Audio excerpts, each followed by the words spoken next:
We're live. Oh, no, There you not go. quite. We're almost live. We're not quite live. We're almost live. I'm watching the little thing get bigger and bigger. Let's see here. I've basically been living with these headphones on my ears for I don't know how long now. But anyway. Okay, so we are now streaming live on Facebook, which is awesome. Um, I'd like to introduce everybody to Efren Castillo. Efren has actually been working with me. I've known him for a long time. He's a real estate investor. That's how we originally met. But we reconnected a few months ago, and he has been helping me even before all this came about. He's been giving me some classes on social media and how to build my social media brand and presence. And in this day of physical distancing, my mother lives 3 blocks away, but she may as well be on Mars right now. So we wanted to talk a little bit about how we connect on social media. So Efren, thank you so much for joining us here today. Hopefully we can provide some solutions for people. But I'd like to start off today just to say, like myself, most people use Instagram and Facebook. They post, they like things, they comment, but they're not typically not very purposeful around it. It's just like through an hour of scrolling or something. Can you name one thing that people could start doing today that would actually purposefully connect with people and start conversations? Of course. So first of all, hey Claire, thank you so much for having me here today. I really appreciate you reaching out and letting me share a little bit of information about Facebook and Instagram and in general social media. By the way, I don't think you give yourself enough credit on how far you've actually come through. I have, with a lot of your social help. media channels. As a matter of fact, I don't know, maybe if a few weeks back you were able to do a Zoom and stream live on Facebook, but anyways. I know. Well, I didn't do it properly yesterday, I got to tell you. So, but anyway, all right. So what is it? What is it the general public can be doing though to actually be having conversations instead of just posting and liking things?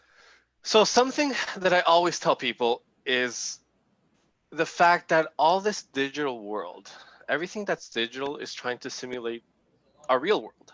Mm-hmm. And if you draw those two parallels, you can actually start thinking of what it is that you can do. So for example, Facebook, as a matter of fact, if you go to facebook.com, without logging in, you're going to see that their purpose is actually to connect people, to connect friends.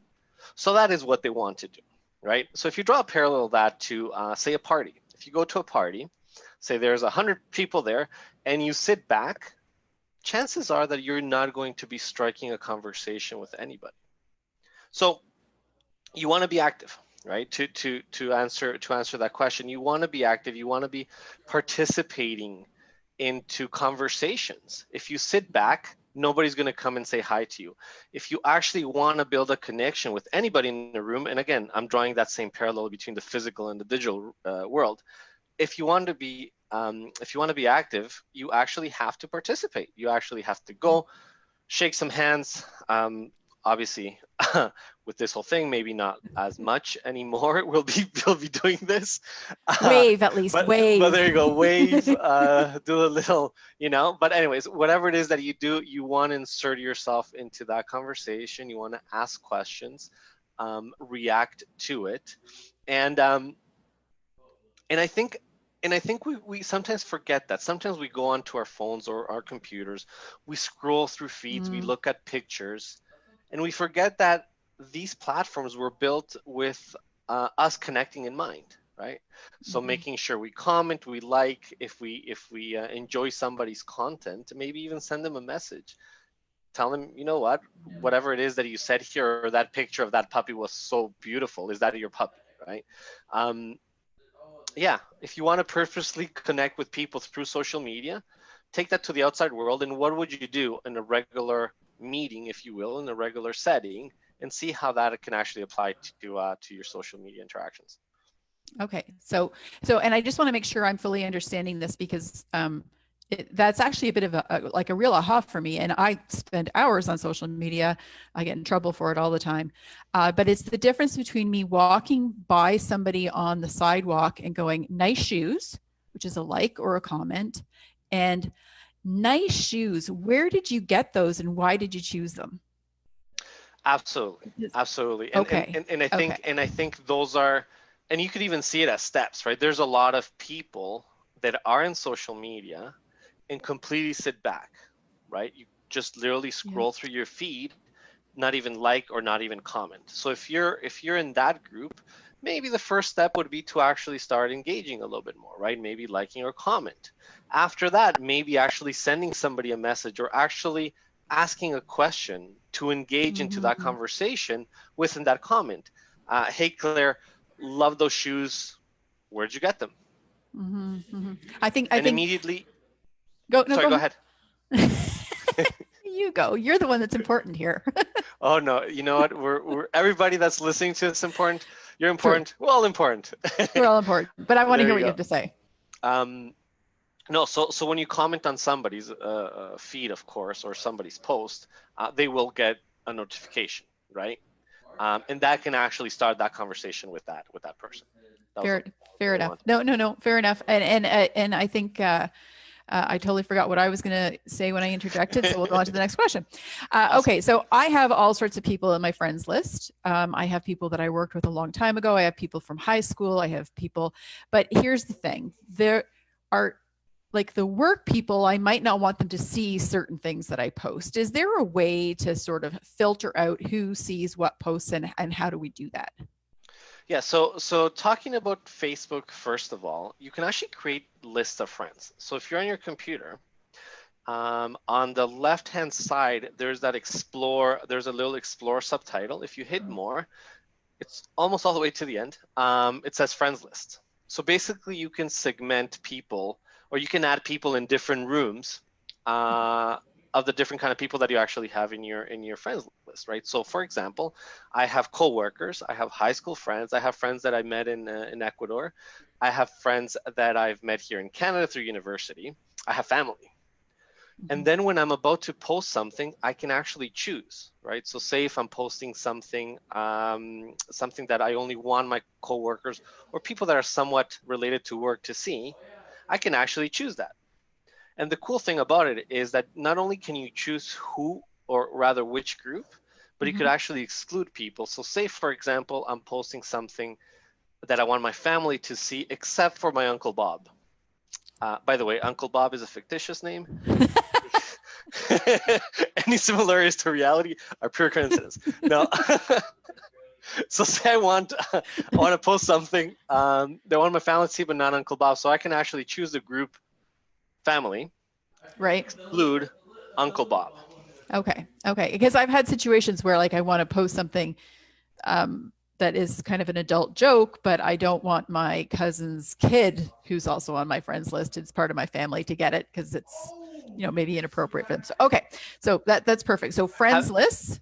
Yeah. So on Facebook, you have friends lists. Having said that, on Instagram, there is no such segmentation. You can only have close friends, right? So on Instagram, you have the little close friends.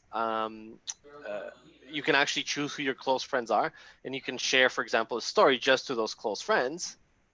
And that's the segmentation that Instagram provides. In comparison to Facebook, that's a little more, it's a little more robust, if you will. Okay. And one of the things you taught me, and I'm sorry because I said I wasn't going to do this, but one of the things you taught me was to download all my contacts and upload them into Facebook. I just want everybody to know that if you're searching for friends, that's a great way to get Facebook to actually recommend somebody through their email address. You can just load it in and it'll load in all your contacts and it'll try and find that person and then sort of prompt them into the higher level of a friend you might want to friend request. So, okay. So Facebook and Instagram posts are about likes and comments. Oh, we did that one. Now, why would I want to use, as we're sitting here using Facebook Live, why would I want to use Facebook Live over just doing a post or a comment with people in my friends list?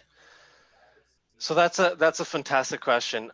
I think on one hand, it is a preference. It is a very personal preference. If you're comfortable enough to put yourself out there, completely raw, unedited, then yes, of course, Facebook Live is for you. It actually gives you, turn it the other way around, right? When you see somebody's Facebook Live, you're actually going into their world. Right. You're actually seeing what's happening at that moment, just like us right now on this Facebook Live. Even when we're making jokes, it is part of the reality of this actual moment. You know, maybe in a second you're going to see my dog that just jumps on my lap. But this is life, right? You're bringing somebody Right. into that moment with you. When you do a post, you actually have a bit more of an editorial filter, if you will, before that. So again, on one hand, make sure it's your preference. Make sure that you're actually comfortable doing that. If you're not, maybe Facebook Live is not for you. On the other hand, at the same token, actually, you're inviting people into your world, and you may be able to invite people to connect with you, to connect to your real world, right? I don't know if you remember a couple of years ago. I think it was a couple of years ago. There was this person that was interviewing. I think it was CNN or SNBC or one of those networks in Oh, a the one where his suit. kids came in the Yeah. back. Actually, we're going to have one of those moments. Watch. Ian, I'm doing a Facebook Live. You need to keep it down. There you go. See. I'm going to have exactly the nice background. It totally doesn't negate the fact that there are 3 teenagers, 3 dogs in this house. Of course, yeah. And I the, think sort of that was a disclaimer. For those of you who don't know, through Zoom, you can actually put virtual background. So I'm not sitting in front of a white screen with my logo up there. Yeah. Yeah. And I'm not in a conference room. I'm not in a conference room with my logo right there. There. I'm actually in a room with a lot of painting materials because my husband was painting the whole first floor, but my son is over there playing video games and I told him to be quiet. Watch, I'm going to do it again. Ian, I'm doing something. Shh. There we go. He heard me that funny. time. So He has headphones like this too. This is my office bunker is these headphones. So yes. So we're going back to that post in this example right here, right? It was sort of comic to a certain extent, but I think we have passed that level because of how we're interacting and connecting with people, not only now through what's happening with physical distancing right now, but just generally speaking, we've broken barriers of communication.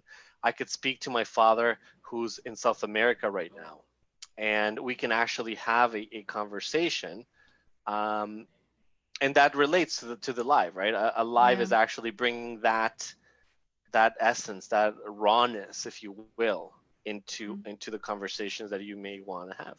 Yeah, well, slightly more human, right? Oh, absolutely, yeah. But definitely more interactive because it's real time. Like you're both on either end of it, and it's not always, because the Facebook Live I did earlier of a virtual open house, that was just me, but it allowed people to ask questions as I was walking through the house. But it is considerably more interactive and immediately so. So okay, it absolutely is. All right. So how can I meet new people though with similar interests to mine and engage them in a conversation either on Instagram or Facebook? That's a fantastic question. So let me turn that to you. How would you do that in the real world? I would go to somewhere where those people congregate. So I'm a huge dog lover. So I would go to the dog park. I like to run. So I run at the running room. And then when I meet somebody, I ask them, can I friend you on Facebook or Instagram or whatever? And I do that. Cool. Well, good job on that. So yeah, that's, again, we'll draw that parallel between the real world and the actual digital world, right? Same thing. What I like doing on Facebook, and I'm pretty sure a lot of people are comfortable with Facebook groups now, is I do a quick search. Okay. And then on the top, you can actually select what you want to see in your search. And I usually do groups. And I find a group that's sort of compatible with what it is that I'm looking for. And there's a lot of groups out there for all different types of ideologies, all different types of interests. And within that, of course, if I know somebody within a friends list, and again, here may be another way to talk to people and to connect with people. If I know somebody in my friends list that loves dogs or loves running, for example, I'll probably go to you and like, hey, Claire, you know what? I'm into running. What Facebook group would you recommend I join so that I can get tips on how to run a marathon within 2 years? Okay. And I'm pretty sure since you're already involved in this whole thing, you may recommend, you know what, come to the running room Facebook group. Well, that's a mouthful. Don't ask me to say that 3 times in a row. So come to this group. Let me invite you. Some are closed, some are private, some are open. Right. But you know what? Join me in this room, and there's a lot of content. There's a lot of interactivity happening there, and you might get the answers. One. Second, ask on your newsfeed. Hey guys, Okay. I'm about to pick up running. Who knows of a Facebook group that you would recommend of people that would actually teach me what I need to do to improve my running, or what kind of exercises or drill. By the way, Yeah. I'm not a runner, so I'm not sure if the lingo is correct, but what kind of Well, yeah, but you do competitive dancing, so we could say that as well, right? yeah, well, I used to bet. You do. um, so yeah, so that's exactly it, right? What if you think about the dancing world, the music, Mhm. and especially now, I think it's very interesting to be connected. If you're thinking of taking this to, if your interest actually involves taking it to the outside world when we end this physical distancing, maybe connect with a local group, right? So if there's a local running group, for example, I'm in Milton. If there's a local running group here in Milton, I may be looking to join that group, create conversations, get to meet people and know people, and when this is all said and done, meet up for a run and a beer, or a beer and a run. I don't know how that works, but Oh, yeah, you don't want to have a beer and then run. probably not, eh? No, no, no, you don't. Absolutely not. Okay, so let's talk a moment because I've heard this debated a really long time. When do you want to use a post and when do you want to use a story? Okay, so a story brings, first of all, the formats are a little bit different. Um, with a story, you're allowed to, or you're able rather, to do more of a slideshow kind of a thing. You're allowed to add interactivity. You're allowed to put little stickers, little frames. So from a design perspective, if you will, it actually is pretty cool, right? The thing with this story is that first of all, it disappears after 24 hours, so it's something that has to be immediate. Um, and the other thing with this story, and I'm going to draw a parallel back to the real world. Imagine as if when you post something in your newsfeed, it's as if whoever's going to see it is going to see it as if it's a newspaper. They're actually scrolling through, sorry, and they may be able to see your little post there or not. When you're actually doing a story, as a user, I can actually choose whose stories I want to see. So it's actually having an index on one side and being like, oh, you know what? Claire, she's actually awesome at stories. So I'm going to go to her and I'm going to see her story. It is instant. It is in the moment. It's a little bit more the now versus, you know what, it's gonna stay a little bit longer in my news for that. I hope that answers that question. No, no, it absolutely does. I appreciate that. But I think the biggest thing is to recognize that a post, everybody is going to see it, and a story, people are a little more likely to pick and choose.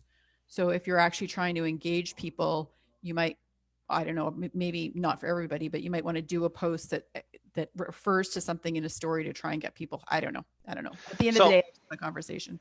just a little change there. Just remember that a post, not everybody sees it. Yes. Unless people are tagged, unless you actually go to the person's page, you'll see it. The real estate, there you go, I know you're gonna like that.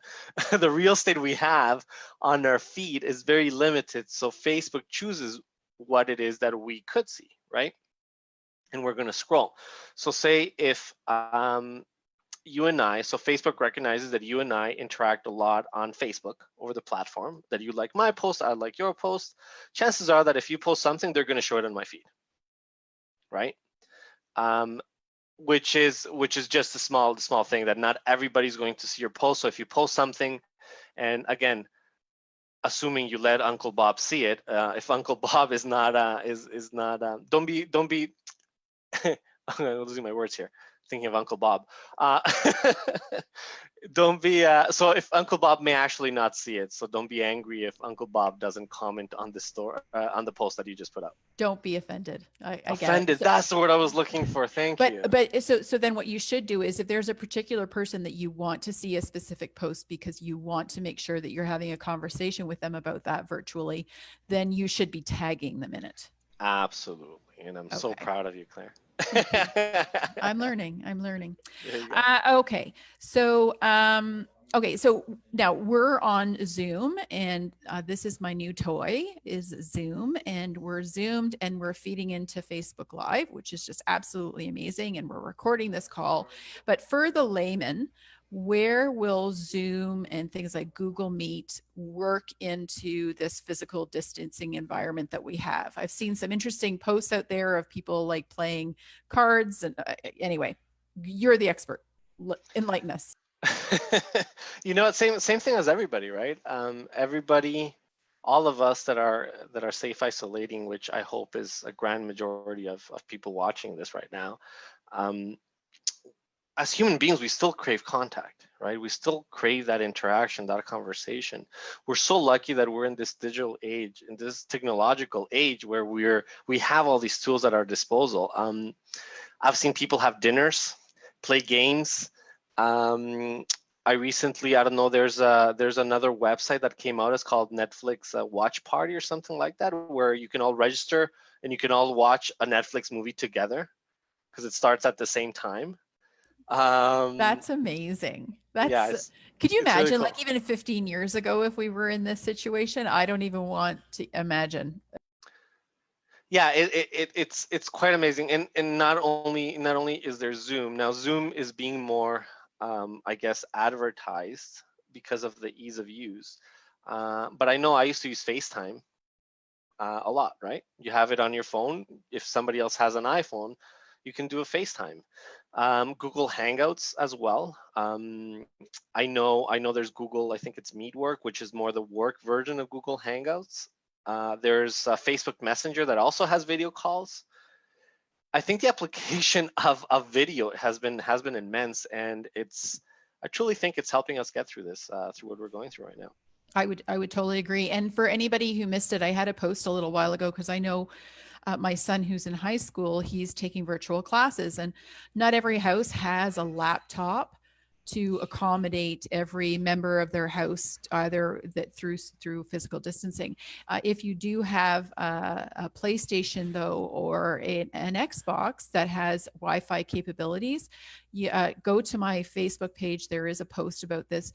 You can actually access things like Google Hangouts and Google Meets, and provide your child with the online learning that they need if the laptops are being consumed by everybody else in the house. So just know that there are alternatives out there for everybody, because we do know that some of these kids who are home, they don't have the technology, but they have maybe a gaming console, and that might be the thing that gets them over the hump. So take a look at that if you need it, or you know someone who does. Yeah, that's a fantastic observation, and of course, not only laptops. I don't know how practical it would be to actually be an online class with a smartphone, but most of these platforms have a mobile version or an app. Zoom's app on the iPhone, at least, is fantastic. I love it. It's very, very simple, very straightforward. But a lot of these platforms actually have it, right? And yeah. I think, I don't even know how I got onto Zoom. I think I did a meeting like a year and a half ago, and it was just the one that came to my mind. So, but I do know that they're beefing up their security, and I wish I had invested in Zoom stock 4 months ago. So anyway, okay. So if I wanted to learn more about social media, so let's say I'm a real noob. Okay. And here I am, I'm a month in, and I'm like, oh my goodness, I just need to interact with somebody. What sort of book or online resource would you suggest that people go to sort of learn more about how to use these platforms in order to connect with the outside world? So there are two things here. The first one, excuse me, the first one is if you're interested to learn, actually, let me take a step back here. So remember that all these platforms, most of these platforms rather, are free, right? But that we are actually interacting in a platform that, for all intents and purposes, we don't own. So just a word of caution, if you're interested to read what each platform is actually doing, I would suggest you actually go to the website of the platform. So for example, if you Google Facebook data policies, they have a great read of what it is that, or rather how it is that Facebook works. So on one side, if that is what you're looking into, and maybe that has been a bit of a reservation before going into the social media world, take a good read. I think there's 3.3 billion users on Facebook right now. It is a fairly, I still think it's an amazing tool to connect with people. So if that's one of the reasons we haven't gone into it, please make sure you can go through it and see if that applies to you or not. And then the second part of the question is, rather the second part of my answer is, what happens when you want to learn how to do things? Honestly, and the best answer I can give to this is try it out. Download it, install it, start playing with it. And if there's something you don't know how to do, the best tool in the world, one of the best tools in the world, I should say, is Google. Google how to add a frame. And there's going to be probably 4, 5, 600 answers. Choose the first couple and it actually teaches you how to do anything. But that first step of actually doing it and trying to figure it out, that's, I think, the most important step. And their platforms are fairly intuitive, if you will. But yeah. Okay. No, and listen, at the end of the day, particularly if it's for just, I think there's something about making your social media content human.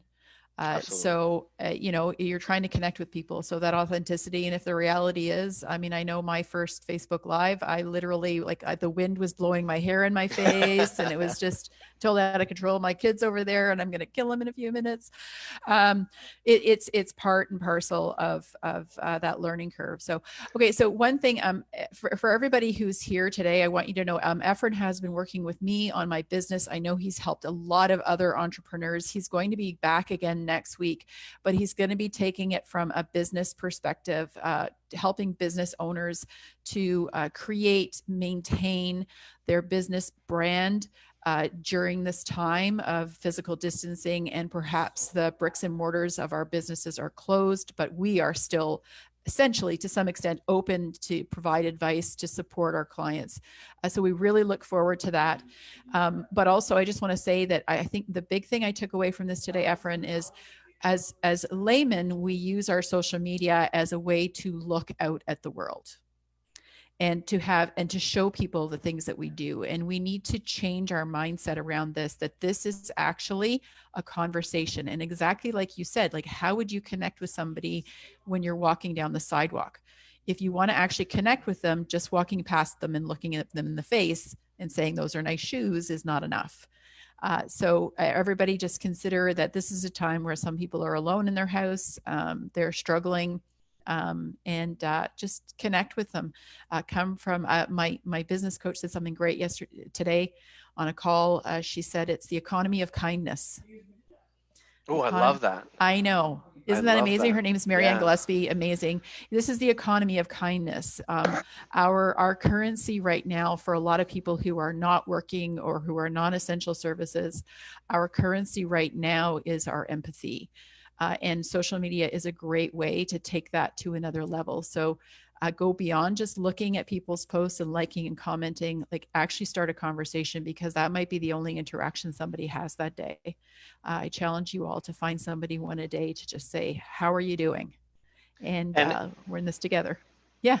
Yeah. And just to add that, I know there's a lot of, if you will, privacy concerns when you do something publicly. But just like you said, right, if you see somebody's post of somebody that may just need to chat with somebody, you can always send them a private message, right? And that takes sort of the public aspect of it, but absolutely have conversations, meet new people.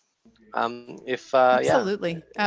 Yeah. And that's something you taught me actually, was when people do, because I've always posted a lot. When people do like my post, I want to create just a conversation beyond that. So I will private message them and I'll say, thank you so much for liking my post. How are you doing? And that's all it takes, guys. All it takes is that one olive branch. So Efren, thank you so much. I apologize for the interruption and my scary face when I almost killed my kid. But I will see you next week. And anybody has any questions, just reach out to me. Efren will be back here next week for all of our business owners. You're awesome, man. You have a great day. And thank you so much for having me, Claire. Thank you for totally coming appreciate this. And yeah, I know, my friend. I will talk to you later. Absolutely. Right. You have a good day. Bye. Cheers.